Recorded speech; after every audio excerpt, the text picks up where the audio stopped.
Today, we're going to make something that usually people don't make at their house. They usually get it at a restaurant as an appetizer. And that's fried calamari. And calamari is squid. And what we do is we brine it in buttermilk and then dredge it in flour, and then we fry it in usually a cast iron pan. So let me describe the brine first, because I've already done this in advance, so you won't be bored to tears. So I've got 2 cups of buttermilk and about 2 tablespoons, maybe not quite 2 tablespoons, maybe a tablespoon and a half of Old Bay seasoning. And then what we do is we cut our calamari into strips and put it into the brine, and it spends about, I want to say about an hour or 2 hours in there. It helps tenderize it. The buttermilk has enzymes in it, and also it's being seasoned too at the same time. And also we season the dredge. So let's go over to the dredge. I've got a cup of flour. I've got 1/3 of a cup of cornstarch, and I've got about 1/2 cup of Italian breadcrumbs. Now, the reason I put the cornstarch in is cornstarch will really give you a nice crispy coating, and so that's why I add that. Now, over here in our cast iron pan, I've got some canola oil heating up. Now we need to be about 350, 360 degrees, and I'll tell you where we're at now, and I'm hoping we're close to that, but you can never tell. So here I am at 324, 330, 342, 345, okay, we're there. So now what I'm going to do is turn this down just a little bit, because I don't want to get it too hot.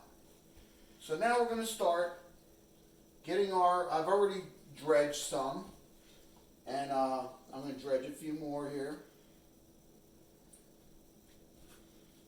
And basically what you're doing is just coating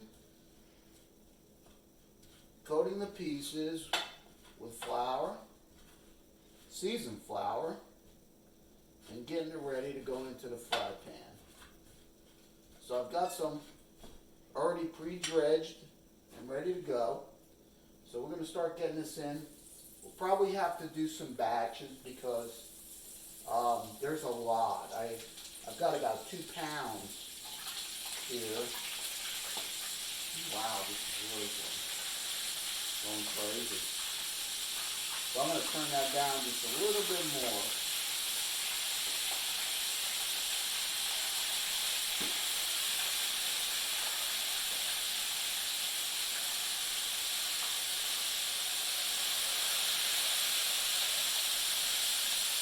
Now folks, that oil is really hot. I'm trying to get some more in there just to cool it down a little bit. But that's what you want. You don't want anything that you're frying to be sitting in oil and not doing anything. You want it to be frying, and you want that oil hot. You want to sear it on the outside, so you get the inside stays tender. Now, one thing about squid is you have to be careful not to overcook it, because then it turns to rubber. And I'm not kidding, folks. It turns to rubber. You can't chew it.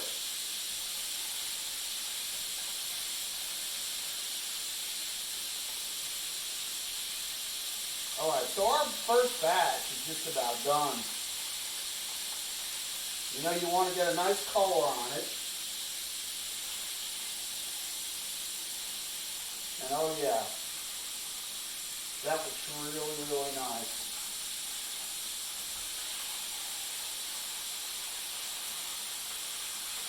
Now, what I didn't do today is think about dipping sauces and things like that. I just wanted to give you and show you how easy it is to make your own calamari at home.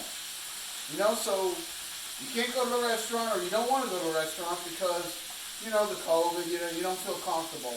So, hey, you know, I can buy this in the store, have it delivered to my house, and I can do this pretty doggone easy. As you see, I already got a nice big batch done, and it looks really good. So we're going to go to our next batch.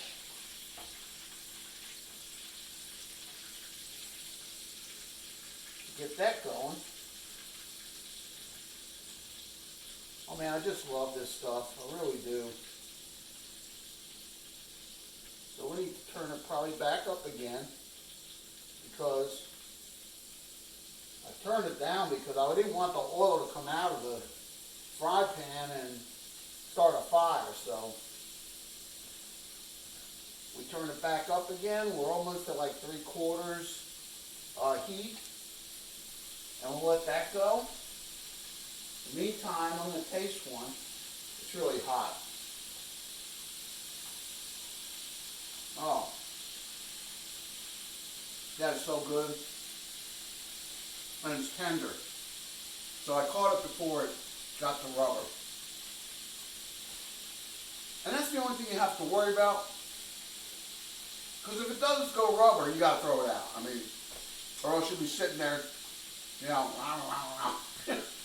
chewing on that stupid thing for an hour. It'd be like chewing gum. But, yeah, these are looking good too already. But since the oil cooled off a little bit, I'm going to probably leave it in for another minute or so.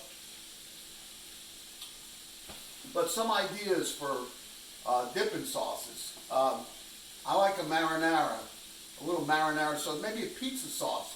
You can maybe just go buy a little can of pizza sauce, and, you know, and then, you know, jazz it up a little bit. Add some things in that you like. You can make something with like mayonnaise base, okay? A little mayonnaise, a little garlic powder, maybe some lemon, maybe some horseradish. That would be awesome. So, some ideas for the dipping sauces. So here we go. We're about ready to come out of here.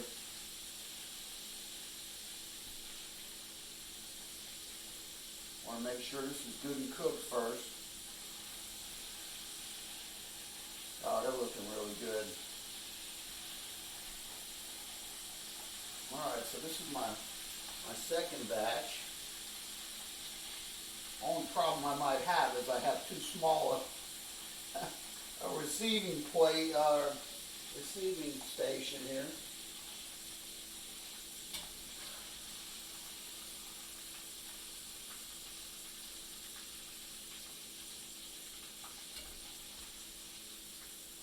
Now, my wife loves this, and usually when we go out, we get it.